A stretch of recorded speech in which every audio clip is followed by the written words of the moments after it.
European city gave us the dense carpet of urban perimeter blocks. The American city gave us the skyscraper. So when we were recently asked to design a Scandinavian skyscraper, it was almost like designing a contradiction in terms. So as a starting point, we looked at the structural challenges of a tall building. So for a normal building, the primary structural load is the gravity load, the fact that Newton told us that everything drops down. But beyond a certain height, the primary structural load shifts from the vertical forces of gravity to the horizontal forces of the wind load. And that's why most skyscrapers tend to be square in plan, so that for any given wind load, you have an equivalent foothold.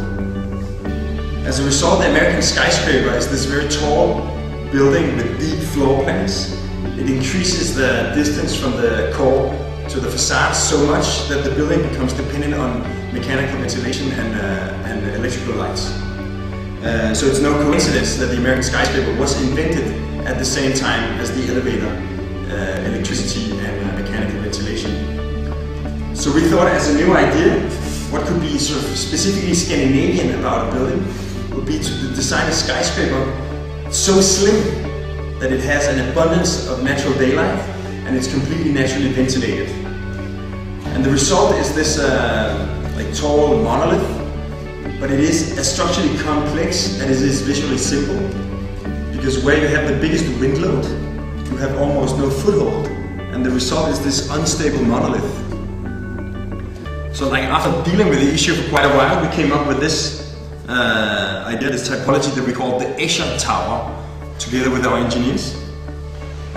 It's essentially 3 square towers that merge into a single slab at the bottom and at the top. The central tower is completely straight, going all the way from the top to the bottom with the elevators. And the 2 other towers, they change places at a 45-degree angle. As a result, you get a shape where you have the biggest wind load, you also have the biggest foothold. And where you have almost no foothold, you have almost no wind load. So essentially it's a shape that is proportionate to its structural performance. We call it the Escher Tower because we found this drawing by the Dutch artist M.C. Escher. He's known for making these sort of impossible perspectives. And it's essentially the same design. It's 3 square towers that merge into one, facing one way at the top and the other way at the bottom. But where the tension of Escher's art is in the fact that it looks prospectively feasible, but it's in fact impossible. With the Escher Tower, it's almost the opposite story. Depending on where you see it from, it looks surreal, like changing from a cup to a twisted slab, to a bottle, to an hourglass.